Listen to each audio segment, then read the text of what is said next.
परिपूर्णगुणार्णवाय विश्वोदयस्थितिरयो नियतिप्रदाय ज्ञानप्रदाय विबुधासुरसौख्यदुःखसत्कारणाय वितताय नमो नमस्ते।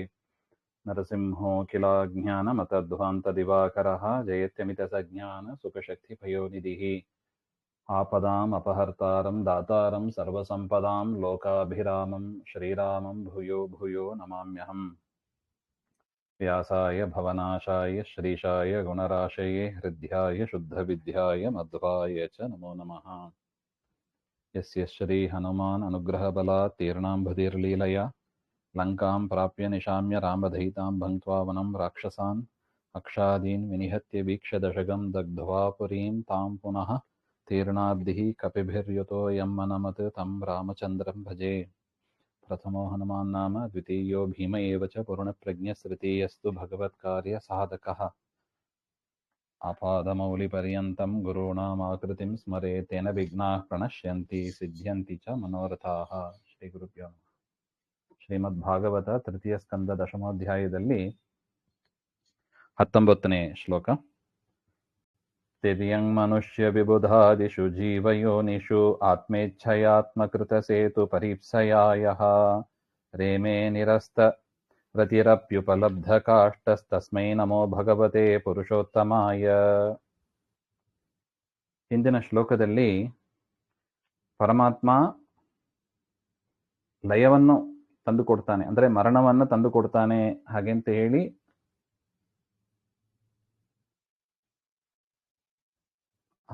ಅದು ಕೂಡ ಪರಮಾತ್ಮ ಮಾಡತಕ್ಕ ಅನುಗ್ರಹ. ಪರಮಾತ್ಮ ಸಖನೂ ಹೌದು ವಿಸಖನೂ ಹೌದು ಹಾಗೆ ಅಂತ ನಿರೂಪಣೆ ಮಾಡಿದರು.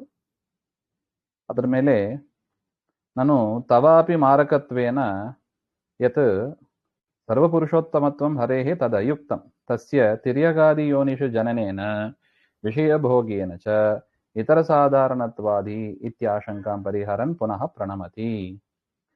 ಅಲ್ಲ, ಪರಮಾತ್ಮ ಸಂಹಾರಕರ್ತೃ ಅಂತ ನೀವು ಹೇಳಿದ್ರಿ, ಸೃಷ್ಟಿಯಾದಿಗಳನ್ನ ಮಾಡ್ತಾನೆ, ಸಂಹಾರಕರ್ತೃ ಅವನೇ ಅಂತ ಹೇಳಿದ್ರು. ಅದು ಸರಿಯಲ್ಲ. ಯಾಕೆ? ಆ ಪರಮಾತ್ಮನಿಗೆ ತಿರ್ಯಗ್ ಮುಂತಾದ ಯೋನಿಗಳು ಇದೆ.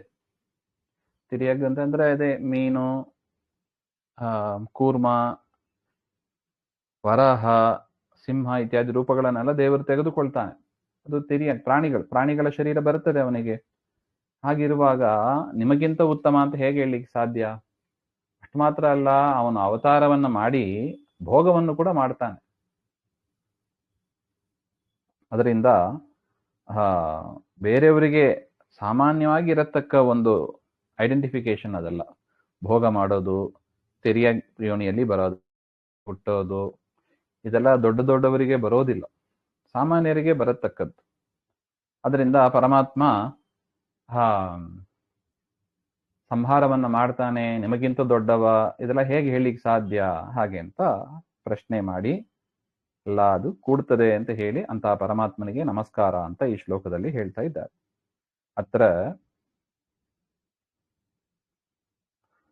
ನಿರಸ್ತರತಿರಪಿ ರೇಮೆ ಇತಿ ವ್ಯಾಖ್ಯಾನೆ ವ್ಯಾಹತಿಂ ಆಲೋಚ್ಯ ಅಭಿಮತಂ ಛೇದಂ ದರ್ಶಯನ್ ವ್ಯಾಖ್ಯಾತಿ. ಅನಿರಸ್ತ ಇತಿ ಪದಚ್ಛೇದ ಹೇಗಿರಬೇಕು? ರೇಮೆ 3ನೇ ಪಾದದಲ್ಲಿ ಇದನ್ನು ನೋಡಿ, ರೇಮೆ ಅನಿರಸ್ತ ಅಂತ, ಅನಿರಸ್ತರತಿ ಹಾಗೆ. ಅನಿರಸ್ತರತಿ ಅಂದ್ರೆ ನಿತ್ಯರತಿ ಅಂತ ಅರ್ಥ. ಆಚಾರ್ಯರು ಅದನ್ನ ಹೇಳಿ ಶ್ಲೋಕದ ಅಭಿಪ್ರಾಯ. ತಿರ್ಯಂಗ್ ಮನುಷ್ಯಾದಿ ಜೀವಯೋನಿಷು ತನ್ಮಧ್ಯೆ ಆತ್ಮೇಚ್ಛಯ. ಹೌದು, ಪರಮಾತ್ಮ ಮತ್ಸ್ಯನಾಗಿ ಕೂರ್ಮನಾಗಿ ಎಲ್ಲ ಅವತಾರವನ್ನ ಮಾಡ್ತಾನೆ. ಆದರೆ ಅದು ಕರ್ಮದಿಂದ ಬಂದದ್ದಲ್ಲ, ಅದು ಸ್ವೇಚ್ಛೆಯಿಂದ ಬಂದದ್ದು ಹಾಗೆ ಅಂತ ಹೇಳ್ತಾರೆ.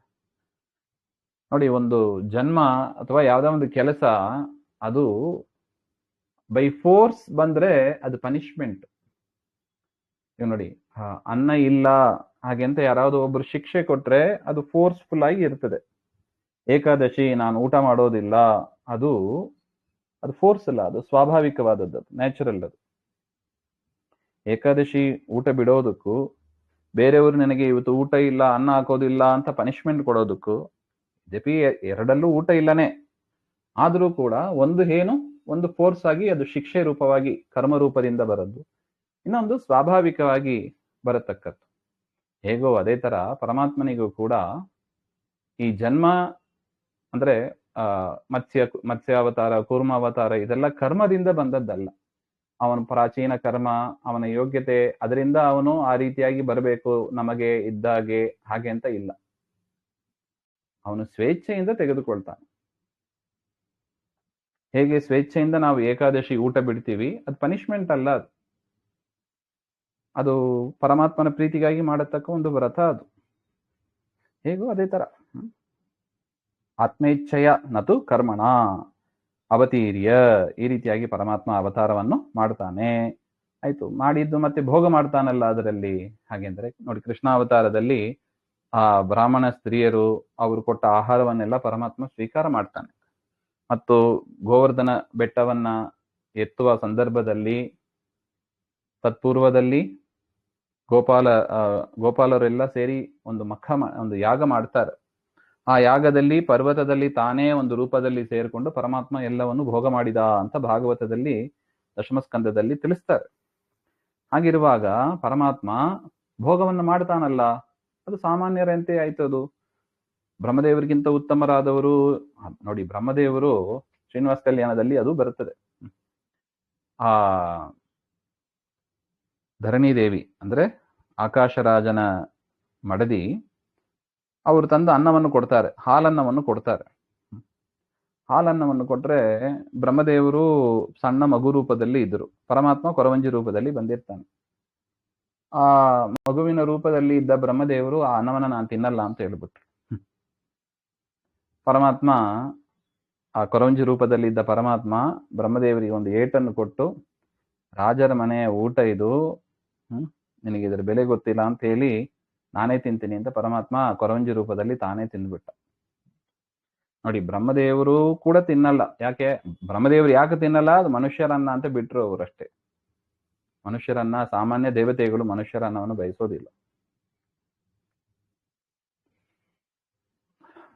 ಆದರೆ ಪರಮಾತ್ಮ ತೆಗೆದುಕೊಳ್ತಾನೆ. ನೋಡಿ, ಕೊರವಂಜಿ ರೂಪದಲ್ಲಿ ತೆಗೆದುಕೊಂಡಿದ್ದಾನೆ, ಕೃಷ್ಣಾವತಾರದಲ್ಲಿ ತೆಗೆದುಕೊಂಡಿದ್ದಾನೆ, ರಾಮನಾಗಿ ನೋಡಿ. ಅಲ್ಲಿ ದಾಸರೇ ಹೇಳ್ತಾರೆ ನೋಡಿ, ಎಂಜಲ ಫಲಗಳ ಹರಿಗರ್ಪಿಸಿದ ಕಂಜಲೋಚನೆಯ ಕೇಳೇಲು, ಹಾಗೆ ಅಂತ.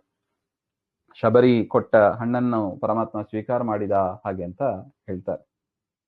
ಹೀಗಿರುವಾಗ ಪರಮಾತ್ಮ ಭೋಗ ಮಾಡ್ತಾನಲ್ಲ ಹಾಗೆ ಅಂತ ಹೇಳಿದರೆ ಅದಕ್ಕೆ ಹೇಳ್ತಾ ಇದ್ದಾರೆ, ಪ್ರಯೋಜನಮಾಹ ಕೃತ ಇತಿ ಸ್ವಕೃತ ಮರ್ಯಾದಾ ಪಾಲನೆ ಇಚ್ಛೆಯ ಅನಿರಸ್ತ ರತಿ ನಿತ್ಯ ರತಿರಪಿ ರೇಮೆ ವಿಷಯಾನ್ ಭುಭುಜೆ. ಅಂದ್ರೆ ಸ್ವಕೃತ ಮರ್ಯಾದಾ ಪಾಲನೆ ಇಚ್ಛೆಯ. ಪರಮಾತ್ಮ ನಿತ್ಯ ಆನಂದ ಸ್ವರೂಪ. ಅವನು ಯಾವುದೇ ಕ್ಷಣದಲ್ಲಿ ಅವನಿಗೆ ಆನಂದ ಇಲ್ಲ ಅಂತ ಹೇಳಿಕ್ ಬರೋದಿಲ್ಲ. ನಿತ್ಯ ಆನಂದ ತೃಪ್ತನು ಅವನು. ಹಾಗಿದ್ರೂ ಕೂಡ ನೋಡಿ, ನಿತ್ಯ ತೃಪ್ತ ಅಂತ ಆದ ಮೇಲೆ ಅವನಿಗೆ ಯಾವ ಪದಾರ್ಥದ ಅಪೇಕ್ಷೆಯೂ ಇರೋದಿಲ್ಲ. ನಮಗೆ ಹಸಿವಾಗ್ತದೆ, ಊಟ ಮಾಡ್ತೀವಿ, ನೀರು ಕುಡಿತೀವಿ, ಇಲ್ಲಾಂದ್ರೆ ಬಾಯಾರಿಕೆ ಆಗ್ತದೆ, ನಮಗೆ ಒಂದು ಪ್ರಯೋಜನ ಇದೆ. ಅದೇ ತರ ದೇವರು ಕೂಡ ಭೋಗ ಮಾಡ್ತಾನೆ ಅಂತ ತಿಳಿಬಾರ್ದು. ದೇವರು ನಿತ್ಯ ತೃಪ್ತ, ನಿತ್ಯ ಆನಂದಮಯ. ಆನಂದಮಯ ಅಂತ ಆದ ಮೇಲೆ ಅವನಿಗೆ ಭೋಗ ಯಾತಕ್ಕೆ? ಯಾಕೆ ಶಬರಿ ಕೊಟ್ಟೆ ಎಂಜಲನ್ನ ತಿನ್ನಬೇಕು? ಗೋಪಿಕಾ ಸ್ತ್ರೀಯರು ಕೊಟ್ಟದನ್ನ ಯಾಕೆ ತೆಗೆದುಕೋಬೇಕು? ಧರಣಿ ದೇವಿ ಕೊಟ್ಟದನ್ನ ಯಾಕೆ ತೆಗೆದುಕೋಬೇಕು ಶ್ರೀನಿವಾಸ ಆ ಕೊರವಂಜಿ ರೂಪದಲ್ಲಿ? ಹಾಗೆಂದ್ರೆ ಇದಕ್ಕೆ ತನಗೆ ಏನು ಪ್ರಯೋಜನ ಇಲ್ಲ, ಆದ್ರೆ ಆ ಭಕ್ತರಿಗೆ. ಇನ್ನು ಗೋಪಿಕಾ ಸ್ತ್ರೀಯ ಮನೆ ಹೋಗಿ ಹಾಲು ಬೆಣ್ಣೆ ಕದು ತಿಂದ ಅಂತ ಬರುತ್ತದೆ. ಇದೆಲ್ಲ ಯಾಕೆ ಮಾಡಬೇಕು? ಆಚಾರ್ಯರಲ್ಲೇ ನಿರ್ಣಯಕ್ಕೆ ಹೇಳ್ತಾರೆ. ನಿರ್ಣಯದಲ್ಲಿ ಪರಮಾತ್ಮ ತನಗೆ ಬೆಣ್ಣೆ, ಅವನಿಗೇನು ಬೆಣ್ಣೆ ಬೇಕಾಗಿದೆ? ಅವನಿಗೆ ಬೆಣ್ಣೆ ಬೇಕಾಗಿಲ್ಲ. ಆದರೂ ಗೋಪಿಕಾ ಸ್ತ್ರೀಯರು ಆ ಬೆಣ್ಣೆಯನ್ನು ಕೊಟ್ರೆ ಗೋಪಿಕಾ ಸ್ತ್ರೀಯರಿಗೆ ಅದರಿಂದ ಪುಣ್ಯ. ವಾದರಾಜ ಸ್ವಾಮಿಗಳು ರುಕ್ಮಿಣೀಶ್ ವಿಜಯದಲ್ಲಿ ಎಷ್ಟು ಚೆನ್ನಾಗಿ ಹೇಳ್ತಾರೆ ನೋಡಿ. ನಾಳೆ ಋಷಿಗಳು ಹೋಗಿ ಕಂಪ್ಲೇಂಟ್ ಮಾಡಬಾರ್ದಂತೆ, ನಾವು ಇಷ್ಟು ಬಿಸಿಲಲ್ಲಿ ಮಳೆಯಲ್ಲಿ ತಪಸ್ಸು ಮಾಡ್ತಾ ಇದ್ದೀವಿ, ನಮಗೆ ಕೊಡದೇ ಇದ್ದ ಮೋಕ್ಷ ಗೋಪಿಕಾ ಸ್ತ್ರೀಯರಿಗೆ ಕೊಟ್ಟಿಯಲ್ಲ ಹಾಗೆ ಅಂತ ಆಕ್ಷೇಪ ಮಾಡಿದರೆ ಪರಮಾತ್ಮನ ಉತ್ತರ ಇಷ್ಟೇ ನೋಡಿ. ಕೃಷ್ಣಾವತಾರದಲ್ಲಿ ಬೆಣ್ಣೆ ಕೊಟ್ಟರು, ನಾವು ಭಕ್ತಿಯಿಂದ ಏನು ಕೊಟ್ಟರು ನಾನು ಅವರಿಗೆ ಮೋಕ್ಷವನ್ನು ಕೊಡ್ತೇನೆ ಹಾಗೆ ಅಂತ, ಭಕ್ತಿಗೆ ವಶನಾಗಿರ್ತೇನೆ ಎಂಬ ಅದನ್ನ ತೋರಿಸಿಕೊಡುವುದಕ್ಕಾಗಿ ಗೋಪಿಕಾ ಸ್ತ್ರೀಯರಿಂದ ಬೆಣ್ಣೆಯನ್ನು ಸ್ವೀಕಾರ ಮಾಡಿದ ಅಂತ ಗುರುಗಳು ತಿಳಿಸ್ತಾ ಇದ್ದಾರೆ. ಆ ರೀತಿಯಾಗಿ ಪರಮಾತ್ಮ ತನ್ನಗಾಗಿ ಅಲ್ಲ, ಅದು ಯಾರಿಂದ ಸೇವೆಯನ್ನು ಸ್ವೀಕಾರ ಮಾಡ್ತಾನೆ ಆ ಸೇವಾ ಕರ್ತೃಗಳಿಗೆ ಆ ಒಂದು ಪುಣ್ಯ ಇದೆ.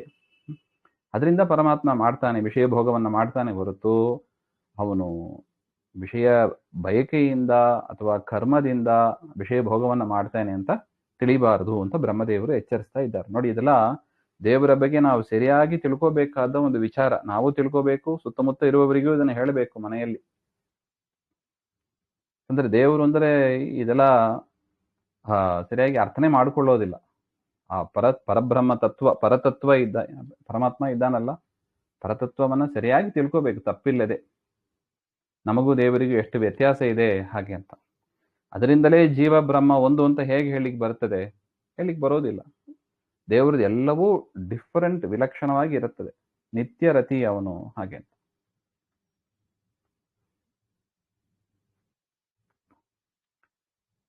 ಆಯ್ತು, ನಿತ್ಯರತಿ ತ್ವಮೇವ ಕುತಃ. ಇಲ್ಲಿ ಅನಿರಸ್ತರತಿ ಅಂದ್ರೆ ಏನು? ನಿತ್ಯ ಆನಂದಮಯನಾದವ ಅಂತ ಅರ್ಥ ಮಾಡಿದರು.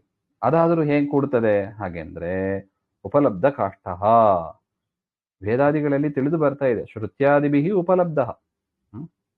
ವೇದಗಳು ಹಾಗೆ ನಮಗೆ ಪರಮಾತ್ಮನನ್ನು ತಿಳಿಸಿಕೊಡ್ತಾ ಇದೆ. ಪರಮಾತ್ಮ ನಿತ್ಯ ತೃಪ್ತ ಹಾಗೆ ಅಂತ. ಆನಂದ ತಾರತಮ್ಯಸ್ಯ ಕಾಷ್ಟಬಧಿರಃ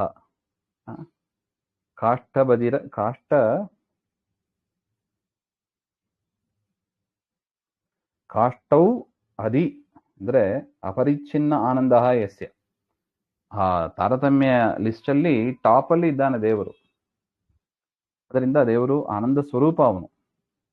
ಅದರಿಂದಲೇ ಆ ಪರಮಾತ್ಮನಿಗೆ ಯಾವುದರ ಅಪೇಕ್ಷೆಯೂ ಇಲ್ಲ. ಇವನ್ ಲಕ್ಷ್ಮಿಯಿಂದಲೂ ಕೂಡ ಅವನೇನನ್ನ ಅಪೇಕ್ಷಿಸುವುದಿಲ್ಲ. ಸ್ವರಮಣ ದೇವರು. ಅದರಿಂದ ನೇತರ ಪುರುಷ ಸಾಧಾರಣತ್ವಂ. ಅದರಿಂದ ಬೇರೆ ಪುರುಷರಂತೆ ದೇವರನ್ನ ತಿಳಿಬೇಡಿ. ಪರಮಾತ್ಮ ವಿಲಕ್ಷಣನಾದವ ಅಂತ ಪರಮಾತ್ಮನಿಗೆ ತಸ್ಮೈ ನಮೋ ಭಗವತೆ ಪುರುಷೋತ್ತಮಾಯ, ಎಲ್ಲರಿಗಿಂತಲೂ ಉತ್ತಮವ. ಅದರಿಂದ ಅವನಿಗೆ ನಮಸ್ಕಾರ ಅಂತ ಬ್ರಹ್ಮದೇವರು ಮತ್ತೊಮ್ಮೆ ನಮಸ್ಕಾರವನ್ನು ಮಾಡಿದರು. ಈ ಕಾರಣವನ್ನು ಹೇಳಿ ನಮಸ್ಕಾರ ಮಾಡ್ತಾ ಇದ್ದಾರೆ. ಇನ್ನು ಯೋ ವಿದ್ಯೆಯಾನುಪಹತೋಪಿ ದಶಾರ್ಧವೃತ್ಯ ನಿದ್ರಾಮುವಾಹ ಜಠರೀಕೃತ ಲೋಕಯಾತ್ರಃ ಅಂತರ್ಜಲೇಹಿ ಕಶಿಪು ಸ್ಪರ್ಶಾನುಕೂಲಂ ಭೀಮೋರ್ಮಿಮಾಲಿನಿ ಜನಸ್ಯ ಸುಖಂ ವಿವೃಣ್ವನ್. ನನು ಏವಂ ಕಥಂ ತಸ್ಯ ಅವಿದ್ಯಾ ಕಾರ್ಯಭೂತ ನಿದ್ರಾ ಇತ್ಯತಃ ಸಹಾಪಿ ಲೋಕನಿದ್ರಾ ವಿಲಕ್ಷಣ ಇವ ಇತ್ಯಾಹ. ಸರಿ, ಹಾಗಿದ್ರೆ ಪರಮಾತ್ಮನಿಗೆ ಅವಿದ್ಯೆಯ ಕಾರ್ಯ ನಿದ್ರೆ ಎಂಬುದು ಏನೋ ಅಜ್ಞಾನದ ಕೆಲಸ. ಅದು ನೋಡಿ, ಮಲಗಿದಾಗ ನಮಗೆ ಯಾವ ಪದಾರ್ಥದ ನೆನಪು ಎಚ್ಚರವೂ ಇರೋದಿಲ್ಲ. ಅದರಿಂದ ನಿದ್ರಾವಸ್ಥೆ ಅಂದ್ರೆ ಅದು ಒಂದು ರೀತಿಯಾಗಿ ಅಜ್ಞಾನದ ಕಾರ್ಯ. ಯಾವ ಜ್ಞಾನವೂ ಇರೋದಿಲ್ಲ. ನೋಡಲ್ಲ, ಕೇಳಲ್ಲ, ಮುಟ್ಟಲ್ಲ, ಮೂಸಲ್ಲ, ತಿನ್ನಲ್ಲ, ಏನೇ ಆಗೋದಿಲ್ಲ. ಯಾವುದರ ಜ್ಞಾನವೂ ಇರೋದಿಲ್ಲ ಜೀವನಿಗೆ.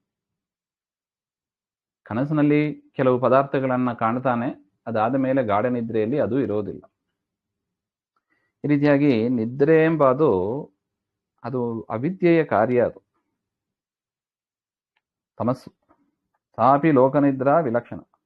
ಆದರೆ ಪರಮಾತ್ಮನಿಗೆ ನಿದ್ರೆ ಹೆಂಗ್ ಕೂಡ್ತದೆ? ಪರಮಾತ್ಮ ಮಲಗ್ತಾನಲ್ಲ, ಅವನಿಗೆ ನಿದ್ರೆ ನೋಡಿ. ಹಸಿವು ಬಾಯಾರಿಕೆ ವಿಷಯ ಭೋಗ ಇಲ್ಲ ಅಂತ ಹೇಳಿದ್ರಿ, ಸರಿ. ನಿದ್ರೆ ಮಾಡ್ತಾನಲ್ಲ, ಅವಿದ್ಯೆ ಇದೆ ಅಂತ ಆಯ್ತಲ್ಲ. ನಿಮಗಿಂತ ಹೇಗೆ ಉತ್ತಮ ಅಂತ ಹೇಳ್ತೀರಿ? ಅವನು ಹೇಗೆ ಸೃಷ್ಟಿಕರ್ತ ಸಂಹಾರಕರ್ತ ಅಂತೆಲ್ಲ ಹೇಳ್ತೀರಿ? ನಿದ್ರೆ ಮಾಡ್ತಾ ಕೂತಿರ್ತಾನೆ ಹಾಗೆ ಅಂತ ಹೇಳಿದ್ರೆ, ಅದಕ್ಕೆ ಹೇಳ್ತಾ ಇದ್ದಾರೆ ಪರಮಾತ್ಮನ ನಿದ್ರೆಯೂ ಕೂಡ ಲೋಕನಿದ್ರೆಗಿಂತ ವಿಲಕ್ಷಣವಾದದ್ದು. ಮನುಷ್ಯರು ಅಥವಾ ಪ್ರಾಣಿಗಳು ನಿದ್ದೆ ಮಾಡುವಂತೆ ದೇವರ ನಿದ್ದೆ ಅಲ್ಲ ಅಂತ ಹೇಳಿ ಅಂತ ಪರಮಾತ್ಮನಿಗೆ ನಮಸ್ಕಾರ ಅಂತ. ಯೋ ವಿದ್ಯೆಯೈವ ಹಾಗೆ. ದಶಾರ್ಧಾಹ ಅಂದ್ರೆ 10 ಅದರ ಅರ್ಧ, ಅಂದ್ರೆ 10/2 ಅಂತ ಅರ್ಥ. 10/2 ಅಂದ್ರೆ ಎಷ್ಟು? 5. ಪಂಚವೃತ್ತಯ ಹಾಗೆ ಅಂತ. ಪಂಚವೃತ್ತಯ ಅಂದ್ರೆ ಅದನ್ನೇ ಅವಿದ್ಯೆ ಅಂತ ಕರಿತೀವಿ. ಮಣಿಮಂಜರಿಯಲ್ಲಿ ಬರ್ತದೆ ನೋಡಿ, ಅವಿದ್ಯಾಂ ಪಂಚಪರ್ವಣಿ. ಬ್ರಹ್ಮದೇವರು ಸೃಷ್ಟಿ ಆದಿಯಲ್ಲಿ ಮೊದಲು ಸೃಷ್ಟಿ ಮಾಡಿದ್ದೇ ಈ 5 ಅವಿದ್ಯೆಯನ್ನು ಸೃಷ್ಟಿ ಮಾಡಿದರಂತೆ.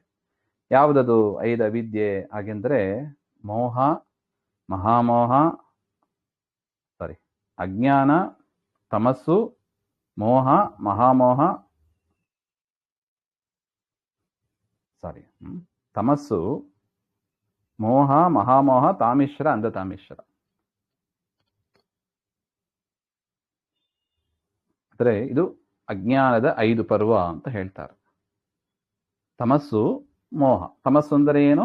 ಕತ್ತಲೆ ಅಂತ. ಕತ್ತಲೆ ಅಂದ್ರೆ ಏನು? ಏನು ಗೊತ್ತಿಲ್ಲ ಅಂತ, ಅಜ್ಞಾನ ಅಂತ ಅರ್ಥ.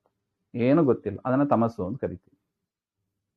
ಅದಕ್ಕಿಂತ ಸ್ವಲ್ಪ ಡೇಂಜರ್, ಸ್ವಲ್ಪ ವರ್ಸ್ಟ್ ಯಾವುದು? ಮೋಹ. ಮೋಹ ಅಂದ್ರೆ ತಪ್ಪಾಗಿ ತಿಳಿಯೋದು. ನೋಡಿ, ಗೊತ್ತಿಲ್ಲ ಬೇರೆ, ತಪ್ಪಾಗಿ ತಿಳಿಯೋದು ಎಂಬುದು ಬೇರೆ. ಈಗ ನಾ ರೂಟ್ ಕೇಳಿದ್ರೆ ಗಾಡಿಯಲ್ಲಿ ವಾಹನದಲ್ಲಿ ಹೋಗುವಾಗ ಗೊತ್ತಿಲ್ಲ ಅಂತ ಹೇಳಿಬಿಟ್ರೆ ಹೌದು ಅಜ್ಞಾನ, ತಪ್ಪಾಗಿ ಹೇಳಿಬಿಟ್ರೆ ಅದನ್ನು ಮೋಹ ಅಂತ ಕರೀತಾರೆ. ಪಾಪ ಅವರೆಲ್ಲ ಸುತ್ಕೊಂಡು ಓಡಾಡ್ತಾ ಇರ್ಬೇಕಲ್ಲೇ. ಗೊತ್ತಿಲ್ಲ ಅಂದ್ರೆ ಬೇರೆ ಯಾರನ್ನಾರು ಗೊತ್ತಿದ್ದವ್ರನ್ನ ಕೇಳ್ಕೊಂಡು ಹೋಗ್ತಾರೆ. ಅದರಿಂದ ಯಾವ್ದು ಸೇಫು? ಗೊತ್ತಿಲ್ಲ ಅಂತ ಹೇಳ್ಬಿಡೋದು ಸೇಫ್.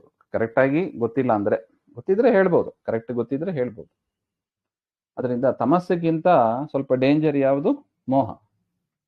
ತಮಸ್ಸು, ಮೋಹ. ಅದಕ್ಕಿಂತ ಸ್ವಲ್ಪ ಡೇಂಜರ್ ಯಾವುದು? ಮಹಾಮೋಹ. ಮಹಾಮೋಹ ಅಂದರೆ ಏನಂದ್ರೆ, ತಾನು ತನಗೆ ಗೊತ್ತಿಲ್ಲ ಅಥವಾ ತಪ್ಪಾಗಿ ತಿಳ್ಕೊಂಡಿರ್ತಾರೆ, ತಾನು ತಿಳ್ಕೊಂಡದ್ದೇ ಸರಿ ಅಂತ ಆಗ್ರಹ, ಹಠ ಮಾಡಿ ಕೊಡ್ತಾರೆ. ತಾನು ತಿಳ್ಕೊಂಡದ್ದೇ ಸರಿ, ಇದೇ ಸರಿ ಹಾಗೆ ಅಂತ ಆಗ್ರಹ, ಅದನ್ನ ಮಹಾಮೋಹ ಅಂತ ಕರೀತಾರೆ. ತಮಸ್ಸು, ಮೋಹ, ಮಹಾಮೋಹ. ತಾಮಿಶ್ರ. ತಾಮಿಶ್ರ ಅಂದ್ರೆ ಯಾರ ಬಂದು ಹೇಳ್ತಾರೆ, ನೋಡಪ್ಪ ನೀನು ತಿಳ್ಕೊಂಡದ್ದು ಇದು ಸರಿಯಲ್ಲ ಹಾಗೆ ಅಂತ ಒಳ್ಳೆ ಮಾತು ಹೇಳಿದ್ರೆ ಅವ್ರ ಮೇಲೆ ಸಿಟ್ಟು. ನೀವ್ಯಾರು ನನಗೆ ಹೇಳೋದಕ್ಕೆ, ನೀವೇನ್ ನನಗೆ ಹೇಳೋದಕ್ಕೆ, ಹಾಗೆ ಅಂತ ಸಿಟ್ಟು. ಇದು ಇನ್ನೂ ಡೇಂಜರ್. ಇದು ತಾವು ತಿಳ್ಕೊಂಡದ್ದು ತಪ್ಪು, ತಪ್ಪಾಗಿ ತಿಳ್ಕೊಂಡಿದ್ದಾರೆ, ತಪ್ಪಾಗಿ ತಿಳ್ಕೊಂಡಿದ್ರಿ, ಇದೆಲ್ಲ ಇದು ಸರಿ ಹಾಗೆ ಅಂತ ಹೇಳಿದ್ರೆ ಸಿಟ್ಟು ಬಂದ್ಬಿಡ್ತದೆ. ಅದನ್ನ ತಾಮಿಶ್ರ. ಇನ್ನು ಅಂಧತಾಮಿಶ್ರ ಹಾಗೆ ಅಂದ್ರೆ, ಯಾರು ನಮಗೆ ಆ ರೀತಿಯಾಗಿ ಉಪದೇಶಾದಿಗಳನ್ನೆಲ್ಲ ಮಾಡ್ತಾರೆ ಅವ್ರ ಮೇಲೆ ಪ್ರಾಣಾಂತಿಕ ದ್ವೇಷ. ಪ್ರಾಣ ಹೋಗುವ ತನಕ ಅವ್ರ ಮೇಲೆ ದ್ವೇಷ ಇದ್ದೇ ಇರುತ್ತೆ. ಇದೆಲ್ಲ ಯಾವುದರ ಕಾರ್ಯ? ಇದು ಅವಿದ್ಯೆಯ 5 ಕಾರ್ಯ. ಇಂಥ ಅವಿದ್ಯೆಯನ್ನ ಬ್ರಹ್ಮದೇವರು ಆರಂಭದಲ್ಲಿ ಸೃಷ್ಟಿ ಮಾಡಿದರು. ಯಾಕೆ? ಮುಂದೆ ಅಸುರರ ಸೃಷ್ಟಿ ಆಗಬೇಕಾಗಿದೆ, ಅವರಿಗೆ ಇದು ಬೇಕಾಗಿದೆ. ಅದರಿಂದ ಬೇಕಾದ ಮೆಟೀರಿಯಲ್ನೆಲ್ಲ ಮೊದಲು ಸೃಷ್ಟಿ ಮಾಡ್ಕೊಂಡ್ಬಿಟ್ರು. ಈ ಅವಿದ್ಯೆಯ ಅನ್ನತಕ್ಕ 5 ಪರ್ವ ಇದು. ಈ 5 ಪರ್ವವನ್ನ ಸೃಷ್ಟಿ ಮಾಡಿದ್ರು. ಅದರಿಂದ ಅದನ್ನ ಇಲ್ಲಿ ಹೇಳ್ತಾ ಇದ್ದಾರೆ, ಪಂಚ ಪರ್ವವೃತ್ಯ ಇತ್ಯರ್ಥ. ಪರ್ವವೃತ್ತಿ ಇತ್ಯರ್ಥ. ಅದರಿಂದ ಪರಮಾತ್ಮನ ನಿದ್ರೆ ಅಂದ್ರೆ ಅದು ಅವಿದ್ಯೆಯ ಕೆಲಸ. ಅದು ಅನುಪಹತಃ ಅಪಿ ಅಭಿಭೂತಃ ಅಪಿ ಯೋ ನಿದ್ರಾಮವಃ ತಸ್ಮೈ ನಮಃ ಇತಿ ಉತ್ತರೇಣ ಅನ್ವಯ. ಅಂತ ಒಂದು ಅವಿದ್ಯೆಯ ಒಂದು ಸಂಪರ್ಕ ಇಲ್ಲದೆ ಪರಮಾತ್ಮ ಸರ್ವಜ್ಞ ಜ್ಞಾನಮಯನಾಗಿದ್ರೂ ಕೂಡ ಪರಮಾತ್ಮ ನಿದ್ರೆಯನ್ನು ಮಾಡ್ತಾನೆ ಅಂದ್ರೆ ಏನರ್ಥ? ಈ ಅಜ್ಞಾನದ ಅವಿದ್ಯೆಯ ನಿದ್ದೆ ಅಲ್ಲ ದೇವರದು, ಸುಮ್ಮನೆ ಕಣ್ಣು ಮುಚ್ಚಿ ಇದ್ದಾನೆ ಅಷ್ಟೆ. ಯೋಗ ನಿದ್ರೆ ಅಂತ ಕರೀತಾರೆ ನೋಡಿ. ಯೋಗಾಸನ ಮಾಡುವಾಗಲ ಕಣ್ಣು ಮುಚ್ಕೊಂಡು ಇರ್ತಾರೆ, ನಿದ್ರೆ ಮಾಡ್ತಾರಂತ ಅರ್ಥ. ಕೆಲವರು ಮಾಡೋದುಂಟು, ಅಲ್ಲೂ ನಿದ್ರೆ ಮಾಡೋದು ಉಂಟು. ಆದ್ರೆ ಧ್ಯಾನ ಮಾಡುವಾಗ ಕಣ್ಣು ಮುಚ್ಚಿ ಇರ್ತಾರೆ, ಅದು ನಿದ್ರೆ ಅಲ್ಲ. ಅದು ಅದೇ ತರ ಪರಮಾತ್ಮ ಕಣ್ಣು ಮುಚ್ಚಿ ಇರ್ತಾನೆ ಅಂತ ಅಷ್ಟೇ ಅರ್ಥ. ಅದು ಕೂಡ ಲೋಕ ವಿಲಕ್ಷಣ ಅಂತ ಹೇಳ್ತಾ ಇದ್ದಾರೆ. ಅಂತ ಪರಮಾತ್ಮನಿಗೆ ಅದನ್ನೇ ನಿದ್ರೆ ಅಂತ ಕರೆಯೋದು. ಅಂತ ಪರಮಾತ್ಮನಿಗೆ ನಮಸ್ಕಾರ ಹಾಗೆ ಅಂತ. ಜಠರೀಕೃತ ಉದರೇ ಅರ್ಪಿತ ಲೋಕಯಾತ್ರ ಲೋಕಸ್ಥಿತಿ ಏನ ಭೀಮಾ ಭಯಂಕರ ಊರ್ಮಿನಾ ಮಾಲಾ ಪಂಕ್ತಯ ಅಸ್ಯ ಸಂತಿ ಇತಿ ಭೀಮೋರ್ಮಿ ಮಾಲಿ ತೇಜಸ್ಮಿ ತಸ್ಮಿನ್ ಜಲೆ ಅಂತರ್ಮಧ್ಯೆ ಅಹಿಹಿ ಶೇಷಃ. ಅದರಿಂದ ಪರಮಾತ್ಮ ಆ ಶೇಷಶಾಹಿಯಾಗಿ ಮಲಗಿರ್ತಾನೆ ಪ್ರಳಯೋದಕದಲ್ಲಿ. ಮಹಾ ದೊಡ್ಡ ದೊಡ್ಡ ಅಲೆಗಳು ಬರುತ್ತವಂತೆ ಪ್ರಳಯ ಕಾಲದಲ್ಲಿ. ಇಡೀ 14 ಲೋಕ ಮುಳುಗಿಸ್ತದೆ ಅಂದ್ರೆ ನೀರು ಹೇಗಿರ್ಬೇಕು ನೋಡಿ. ಪ್ರಳಯ ಕಾಲದ ಜಲ ಗರ್ಭೋದಕ ಅಂತಾರೆ. ಅದರ ಮಧ್ಯದಲ್ಲಿ ಶೇಷನನ್ನೇ ದಿಂಬು, ಕಶಿಪು ಅಂದ್ರೆ ದಿಂಬು. ಅದು ಸ್ವಲ್ಪ ಶೇಷ ಹಾವು ಸ್ವಲ್ಪ ಮೆತ್ತಗೆ ಇರ್ತದಂತೆ ಅದರ ಶರೀರ. ಮಲ್ಕೊಳ್ಳಿಕ್ಕೆ ತುಂಬಾ ಅನುಕೂಲ ಇದೆ. ಅದರಿಂದ ಅಂತ ಶೇಷನ ಮೇಲೆ ಮಲಗಿದವನಾಗಿ ಪರಮಾತ್ಮ ಪ್ರಳಯ ಕಾಲದಲ್ಲಿ ಇರ್ತಾನೆ ಹಾಗೆ. ಸೊ ನಿದ್ರೆ ಮಾಡಿದಾಂಬಾದು ಎಲ್ಲಿ ಹೇಳ್ತಾ ಇದ್ದಾರೆ? ಪ್ರಳಯ ಕಾಲದಲ್ಲಿ ಮಲಗಿದ್ದನ್ನ ಆಕ್ಷೇಪವಾಗಿ ತೆಗೆದುಕೊಂಡು ಹೇಳ್ತಾ ಇದ್ದಾರೆ. ಪರಮಾತ್ಮ ಮಲಗಿದ್ದಾನೆ ಅಂದ್ರೆ ಎಲ್ಲಿ ಮಲಗಿದ್ದಾನೆ? ಪ್ರಳಯೋದಕದಲ್ಲಿ, ಪ್ರಳಯ ಕಾಲದಲ್ಲಿ ಮಲಗಿದ್ದಾನೆ. ಎಷ್ಟು? ಬ್ರಹ್ಮದೇವರ 100 ವರ್ಷ ಸೃಷ್ಟಿ ಅಂದ್ರೆ ಬ್ರಹ್ಮದೇವರ 100 ವರ್ಷ ಪ್ರಳಯ, 100 ವರ್ಷ ಕಾಲ ಮಲಗಿರ್ತಾನೆ ಹಾಗೆ ಅಂತ. ಅದನ್ನ ಆಕ್ಷೇಪ ಮಾಡ್ಕೊಂಡು ಹೇಳ್ತಾ ಇದ್ದಾರೆ. ಎಷ್ಟು ನಿದ್ರೆ ಮಾಡ್ತಾನೆ ಅವನು, ಅವನು ಹೇಗೆ ದೊಡ್ಡವ ಅಂತ ಹೇಳ್ತೀರಿ ಹಾಗೆ ಅಂತ ಪ್ರಶ್ನೆ. ಅದಕ್ಕೆ ಬ್ರಹ್ಮದೇವರು ಹೇಳಿದ್ರು, ಇದು ಅವಿದ್ಯೆ ನಿಮಿತ್ತವಾದ ನಿದ್ದೆ ಅಲ್ಲ. ನೋಡಿ, ಹಿಂದೆ ಅವನ ಅವತಾರ ಪ್ರಾಣಿಯಾಗಿ ಬರ್ತಾನೆ, ಅದು ಕರ್ಮ ನಿಮಿತ್ತವಾಗಿ ಅಲ್ಲ. ಅದೇನೇ ಇಲ್ಲಿ ಇಟ್ಕೋಬೇಕು. ಕರ್ಮ ನಿಮಿತ್ತವಾಗಿ, ಅಜ್ಞಾನ ನಿಮಿತ್ತವಾಗಿ ದೇವರ ನಿದ್ರೆ ಅಲ್ಲ, ಅದು ಸ್ವೇಚ್ಛೆಯಿಂದ ಪರಮಾತ್ಮ ಮಾಡೋದು ಹಾಗೆ ಅಂತ ಅರ್ಥ. ಅಷ್ಟು ಮಾತ್ರ ಇಲ್ಲ, ನೇಯಂ ನಿದ್ರಾ ಸ್ವಾರ್ಥ. ಪ್ರಳಯ ಕಾಲದಲ್ಲಿ ಪರಮಾತ್ಮ ಮಲಗುದು ಕೂಡ ಸ್ವಾರ್ಥಕ್ಕಾಗಿ ಅಲ್ಲ, ಕಿಂತು ಪರಾರ್ಥ ಇತ್ಯಾಶಯನಃ ಜನಸ್ಯ.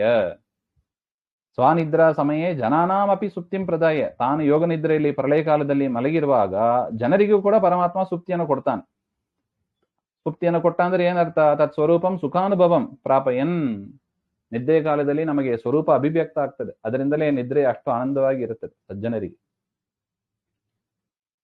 ಇಲ್ಲಿ ಈ ಪಾಠದಲ್ಲೇ ಪ್ರಶ್ನೆ ಬಂದಿತ್ತು, ದೇವರು ಮಲಗಿಸ್ಬೇಕು ಯಾಕೆ, ನಿದ್ರೆ ಮಾಡಿಸ್ಬೇಕು ಯಾಕೆ, ಪ್ರಳಯ ಮಾಡಿಸ್ಬೇಕು ಯಾಕೆ, ಹಾಗೆ ಅಂತ ಒಂದು ಪ್ರಶ್ನೆ ಬಂದಿತ್ತು. ನೋಡಿ, ಇಲ್ಲೇ ಬ್ರಹ್ಮದೇವರೇ ಉತ್ತರ ಕೊಡ್ತಾ ಇದ್ದಾರೆ ಆ ಪ್ರಶ್ನೆಗೆ. ಯಾಕೆ ನಿದ್ರೆಯನ್ನು ಮಾಡಿಸ್ಬೇಕು ನಮಗೆ? ಪರಮಾತ್ಮ ತಾನು ಮಲಗಿದಾಗ, ತಾನು ಮಲಗೋದು ಸ್ವಾರ್ಥಕ್ಕಾಗಿ ಅಲ್ಲ, ತಾನು ಮಲಗೋದು ಪರಾರ್ಥಕ್ಕಾಗಿ, ಅಂದ್ರೆ ಜೀವರಿಗೆ ಉಪಯೋಗ ಆಗ್ತದೆ. ಏನು? ಜೀವರು ಮಲಗ್ತಾರೆ, ಪರಮಾತ್ಮ ಮಲಗಿದ್ರೆ ತಾನೇ ಜೀವರು ಮಲಗಿಕ್ ಸಾಧ್ಯ, ಇಲ್ಲದಿದ್ರೆ ನಿದ್ರೆನೇ ಇಲ್ಲ ನಮಗೆ. ಬಿಂಬದಲ್ಲಿ ಆದ್ರೆ ಪ್ರತಿಬಿಂಬದಲ್ಲಿ ಆಗೋದು. ಅದರಿಂದ ಪರಮಾತ್ಮ ತಾನು ಮಲಗಿದಂತೆ ಮಾಡಿ ಜೀವನಿಗೂ ಕೂಡ ಸುಷುಪ್ತಿಯನ್ನು ಕೊಟ್ಟು ಸ್ವರೂಪ ಸುಖ ಆಗುವಂತೆ ಮಾಡ್ತಾನೆ. ಸ್ವಲ್ಪ ರೆಸ್ಟ್ ತಗೊಳ್ಳಿ, ಬರೀ ಹುಟ್ಟು ಸಾವು ಈ ಜಂಜಾಟದಲ್ಲಿ ಇದ್ದೀರಿ ಹಾಗೆ ಅಂತ ಟೀಕಾಕೃತ್ಪಾದರು ಇದನ್ನೇ ಹೇಳ್ತಾ ಇದ್ದಾರೆ. ಸ್ವಾಪಂ ಪ್ರಾಪ ಪ್ರಯಾಪತಿ ಶ್ರಮಾಪ ಹೃದಯೇ, ಹಾಗೆ ಜೀವರಿಗೆ ಶ್ರಮ ಪರಿಹಾರ ಮಾಡುವುದಕ್ಕಾಗಿ ಪರಮಾತ್ಮ